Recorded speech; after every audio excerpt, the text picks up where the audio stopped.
মাছগুলো সুন্দর করে ধুয়ে কেটে এদিকে কড়াইয়ে তেল দিয়ে দিল, আর এদিকে লবণ হলুদ দিয়ে মেখে নিল মাছগুলো। এখন এগুলোকে ভাজা হবে।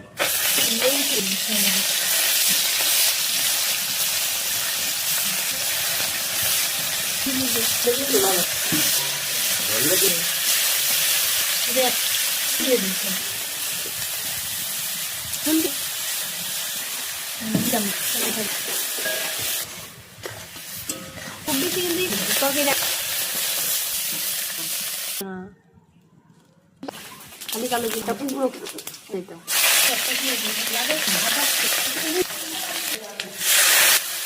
ভাপা ভাপা মতো না